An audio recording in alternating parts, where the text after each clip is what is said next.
Yo, it's the young Kinglee V2 man, V2 man. Uh, Kinglee here, man. Anyway, you want to call me. This is gonna be top 15 American Horror Story characters based on real people. This is from top 15s. Make sure you guys go show this guy some support, man, because I don't know what to expect. As this is gonna be on the second channel, so second channel is something different. We're reacting to other things. So go. Number 15, Valerie Solanas, Season 7. We know one Season 7 character that's based on a real person, Valerie Solanas, because American Horror Story used the same name for the character. The real-life woman authored a manifesto called the Scum Manifesto, insisting that women should overthrow the government, eliminate the money system, institute complete automation, and eliminate all males. In the mid-60s, she moved to NYC, Damn. where she met the famous pop artist Andy Warhol. She gave him a script that she'd written and asked him to produce it, but was met with indifference from Warhol. Still, she appeared in his film, I, a Man, after which she started to self-publish her manifesto. The owner of Olympia Press said he'd publish her writings, but Solanas thought he and Warhol were trying to take her work. In 1968, she decided to take matters into her own hands. She went to Warhol's studio, called The Factory, and discharged 3 shots. Warhol didn't meet his end that day, so instead of getting life, Solanas was charged and diagnosed. Number 14. Damn. Dr. Oliver Thredson and Ed Gein, Season 2, Asylum. Season 2 of American Horror Story Asylum sees Dr. Oliver Thredson. Yo, Asylum is actually one of my favorite ones from American Horror Story. That shit was just so crazy, bro. It's like shit going on, bro. And uses their skins to furnish his apartment and create masks. It's not a big stretch to assume that the character is based on Ed Gein, the inspiration behind other film creepos like Leatherface or Buffalo Bill of Silence of the Lambs fame, and it's no wonder that Ed Gein inspires this show. He's one of the most fascinatingly morbid body snatchers in American lore. Gein haunted his hometown of Plainfield, Wisconsin, where he scouted graveyards and took the bodies for their skin and bones and shaped them into trophies. His story is pretty chilling already, but Gein's actions doesn't end there. He also confessed to taking the lives of 2 women, a hardware store owner, and a tavern owner in town. Among some of the other things found in Gein's home, once the police searched it, the day after the disappearance of Warden, the hardware store owner, were bedposts with skulls on them, wastebaskets, chair covers, and leggings made out of skin. Needless to say, Gein is the thing nightmares are made of. He was committed for life to psychiatric institutions. Needs help, bro. After being deemed legally insane, he lived a long life there, passing at age 77. Number 13. The Axeman of New Orleans, Season 3, Coven. In American Coven was Horror one of my Story favorites too. Coven, the fictional character They fucked that man New up. Orleans makes his appearance in a role that's not so different from his non-fictional counterpart. The real Axeman was shouldering his axe around New Orleans during 1918 and 1919. It was then that this serial slayer took the lives of numerous people in their homes, often with their own axes. He would enter using a chisel on a backdoor panel, leaving the evidence right at the scene. He'd then go after the home's residents with his moniker's prop or with a straight razor. Why would someone go through all this trouble to take someone's life? What was his motive?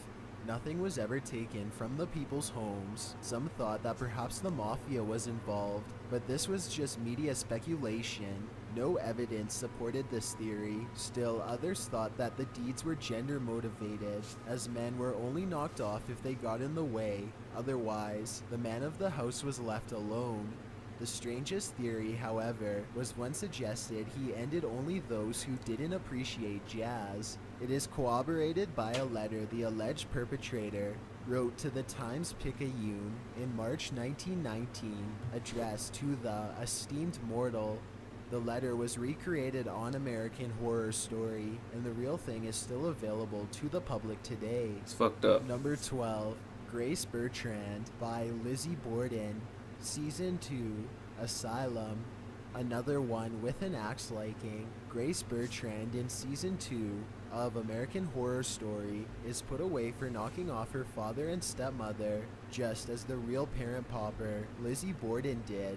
Lizzie Borden's claim to fame came in 1892.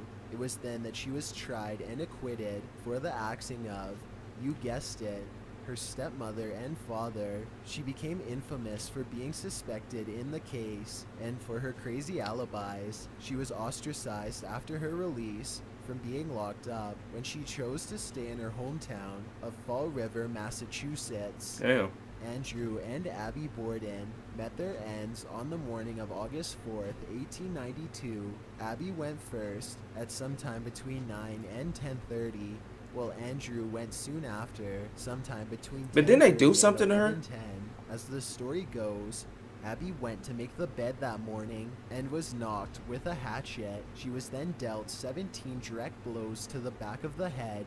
Andrew went for his morning walk and returned home around 10:30 when he couldn't get his key to work and knocked on the door. The maid, Bridget, alleged that she went to unlock it. She claims to have heard Lizzie laughing upstairs, where her mother's body would have been. Lizzie, on the other hand, said that she'd never been upstairs and actually took her father's boots off for him so he could take his nap, after which she went to the barn to eat pears. In both narratives, Lizzie was the one who found the body. She called for Bridget to come downstairs as she was upstairs napping. A century after this event, people are still speculating about who the culprit could have been. Was it Lizzie? We'll likely never know because the police botched the job, never checked Lizzie for stains, and apart from Lizzie's contradictory alibis, did not find any concrete evidence that the Borden daughter was responsible. That's Number fucked up, bro. 11, The Countess by Countess Elizabeth Bathory, Season 5, Hotel. Remember I actually like 5's Motel. award-winning portrayal of The Countess by Lady Gaga? Well, believe it or not, that vampire-like beast was based on Hungarian countess, an equally crazy woman, Countess Elizabeth Bathory. Motel was She kinda lived trippy, from bro. 1560 to 1614. During her more than 50 years on Earth, she reigned as a noblewoman in the Kingdom of Hungary, but not too noble, as she was also pretty unladylike. According to records, she took the lives of her fair share of young women. In fact, she's landed in the Guinness Book of World Records for being the most prolific female mass slayer of all time. The Damn. Countess and 4 others took the lives of hundreds of women from 1585 to 1609. That means the Countess was a mere 25 years old when she started. At the Countess's trial, the victim count was as much as 650, which came from a servant girl's claim that she'd seen it in the Countess's journal. There was rock-solid evidence that Elizabeth was guilty for the charges against her. 300 witnesses and survivors and counting told of her dark, not-so-secret secret, and, similar to her TV counterpart, she was alleged to be a vampire-like beast who believed that this would keep her youthful. But as with everything, who you know matters. She didn't face trial because of her family name. Instead, she was locked up in a castle, yes, a castle, until she passed away 5 years later. Number 10, Richard Speck, Season 1.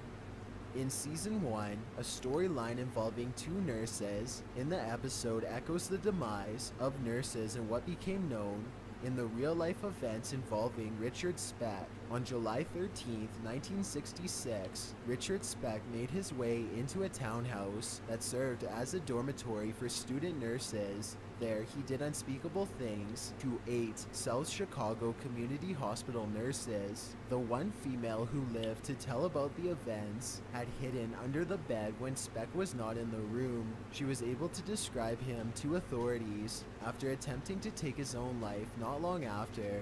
Speck's tattoo triggered a resident at the hospital to call the authorities. The jury sentenced Speck to the electric chair, but by a fluke of luck, that was overturned. Still, Speck ended up passing behind bars at the age of 49. Not exactly a great loss. Damn. Number 9, Miranda and Bridget Jane by Gwen Graham and Kathy Wood, Season 6. More nurses, only this time, they were the ones doing the dirty work. The dynamic duo, Miranda and Bridget Jane, in Season 6 of American Horror Story are loosely based on Gwen Graham and Kathy Wood, two nurses who knocked off 5 female residents at a Michigan nursing home where they served as caregivers, a loose definition of the term, if I've ever heard one. How in the world did two women who had the same desire to commit such a series of deeds meet? Wood and Graham became fast friends after Graham moved to Michigan from Texas and began working at the nursing home. Then they became lovers. Their love, however, would be their downfall. As part of what would later be described as a love bond, the two sent 5 of the women that were supposed to be in their care to an early passing. Wood, who later testified against Graham in exchange for a lighter sentence, claimed that her lovers smothered these people in their beds as a way to relieve her tension. Graham was described by Wood as being the dominant partner in their coupling. Wood claimed that Graham took souvenirs from the people, but none of these alleged souvenirs were ever found. Sadly, the lovers broke up, but not so sadly. The law caught up with them in the end. Graham was sentenced to life, while Wood is eligible for release in 2021. Number 8, Violet and Daisy Hilton by Dotun Bett, Season 4, Freak Show. Freak Show wasn't short on so-called freaks, including sadistic clowns and I wasn't really feeling ladies, Freak Show. but two of these Only part I liked were about based Freak on Show real sideshow acts. is when Violet and Daisy Hilton, the Ghost twins, Man came. I into forgot this his damn world name. in early 20th With the two-face. century England. Wouldn't make it They damn were name. known from an early age as the United Twins. Sadly, they actually did become part of a freak show. At the age of 3, they were wheeled around Britain as a sideshow act. By the age of 8, they went international, traveling to the United States to be gawked at. Their mother passed, after which they were taken on by new management, who would keep them confined if they didn't follow orders. In the 20s and 30s, they became part of vaudeville and burlesque circuits and appeared in the films Chained for Life and Freaks. Although the girls had been called freaks all their lives, I'm sure they wouldn't appreciate this term. Number 7, Edward Mordrake for That's his name, Edward Mordrake. Says Season 4, Freak Show. A two-faced man in the Halloween episode of Season 4 will have you questioning reality, but this story is as real can be. Edward Mordrake was a man born with 2 faces, his normal one and a second in the back of his head. Although the real-life Mordrake didn't take anyone's life but his own, unlike his freak show image. According to reports, his other half tried to convince him to do dark things, as recorded in the Anomalies and Curiosities of Medicine. The ugly twin, occupying only a small portion of the posterior part of the skull, yet exhibiting every sign of intelligence of a malignant sort, however, would be seen to smile and sneer, while Mordrake was weeping, likely due to the constant battle with his other half. Mordrake took his life at the age of 23. Number 6, Twisty the Clown by John Wayne Gacy, Seasons 4 and 5. John Wayne Gacy is so popular that the AHS character made in his image appeared in not 1, but 2 seasons of the series. As Twisty the Clown in Freak Show, his disfigured entertainer takes people and ends their lives. Twisty also shows up for dinner in hotel alongside Dahmer and other notorious villains. The real clown, John Wayne Gacy, made everyone and their dog afraid of the bright-haired, grotesque childhood figures if they weren't already before. Gacy did unspeakable things to 33 teenage boys and men from 1972 to 1978.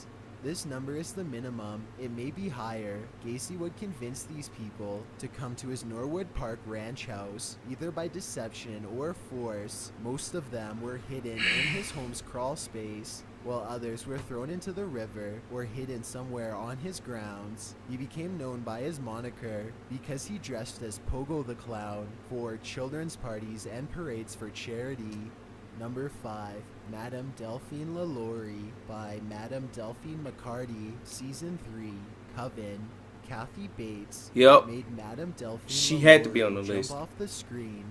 Marie Delphine McCarty, also called Madame Blanc and Madame LaLaurie, was a socialite and New Orleans Creole until, that is, it came out that she was keeping people in her attic to meet their end. The greatest surprise came after a fire in her home that brought rescuers to the discovery of 7 people in her attic.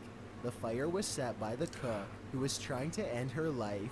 To avoid punishment, she was chained to the stove when rescuers arrived. A mob of angry citizens sacked the house after LaLaurie's antics were exposed to the world, but Madame LaLaurie managed to flee with her family to France. No justice served here. Number 4. Eileen I swear to Wuornos, God. Season 5. No. Hotel. The aforementioned Halloween episode that gathered together some of America's most notorious slayers hosted yet another of their favorites. Eileen Wuornos, comparatively, female this shit slayers crazy. are few and far between, and Wuornos is one of the few. She was guilty of taking 7 men's lives at point-blank range in Florida from 1989 to 1990. Although she claimed self-defense, she was found guilty and met her end in October of 2002. Number 3. Tate Langdon by Eric Harris and Dylan Klebold, Season 1. In the 6th episode of the first season, Tate Langdon, a troubled boy, goes on a rampage at his school, Westfield High, I remember this. taking the lives of 15 students in the process. People have noted how similar this case was to Eric Harris and Dylan Klebold, known for the events that unfolded at the high school in Columbine, Colorado. Number 2, Elizabeth Short by The Black Dahlia, Season 1. American Horror Story Season 1 served up plenty real people-based characters and the events surrounding them. One of these characters, Elizabeth Short, pulls from the story of a real person who we know now as the Black Dahlia. The Black Dahlia was a would-be American actress who was prowling the streets of Los Angeles in the 40s, trying to become famous, but her road to fame met an abrupt end in 1947. The scene was grisly. She had been chopped in half and drained. Her face as well had been given a Glasgow smile. She had also been posed, her legs spread and her elbows bent, her hands over her head. A cement bag sat not far away with the watered-down red liquid of the dahlia inside. During that area, the people involved in events like this were often given nicknames by the media. For Elizabeth Short, they went with the Black Dahlia, probably a play on the Blue Dahlia, a film noir mystery that had been released the previous year. Short was found in Leimert Park, and though the list of potential suspects is long, the case remains unsolved. Before we get to number 1, my name is Chills, and I hope you're enjoying the video so far. If you've ever been curious as to what I look like in real life, then follow me on Instagram at DylanIsChillinYT with underscores instead of spaces. I also have a Twitter at YT instead of spaces, Chills, where I post video updates. I'd really appreciate it if you followed me, and feel free to send me a DM if you have any questions or suggestions. Also, I recently created a subreddit where you can submit videos and stories for future lists. It's r/chillsnarrator, and the link is in the description below. I'm not feeling this, bro. It's a proven fact that generosity makes you a happier person. So if you're generous enough to hit that subscribe button and the bell beside it, then thank you. You got to subscribe, man. You got to subscribe from me, man. Every Tuesday and Saturday. If English isn't the only language you speak and you're interested in getting a shout out, click more, then add translations. By translating the video, not only will more people be able to watch it, but a link to your channel will be added in the description. Number 1. Nice. Jeffrey Dahmer, Season 5, Hotel. In Season 5, several notorious slayers share dinner, one of these being Jeffrey Dahmer.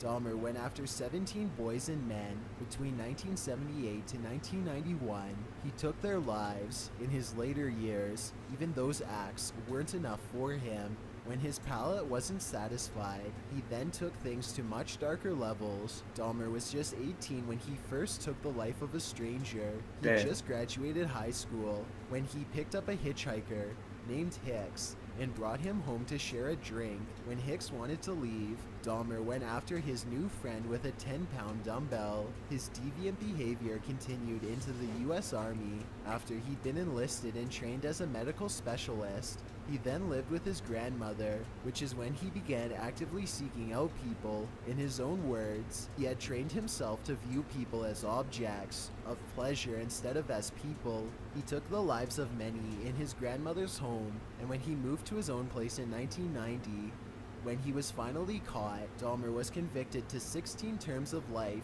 for the 16 lives he had taken. Damn. Definitely one of the most stomach-churning cases on this list. Thanks for Man, he checking should out have this got video. more than just Be sure to 16. subscribe because Man, we hell upload new no. countdowns every Tuesday and Saturday.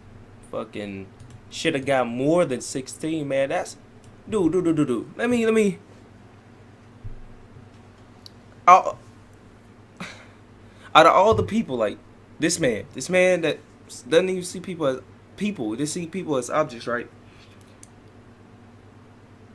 There are people who've done less things than that to get the death penalty.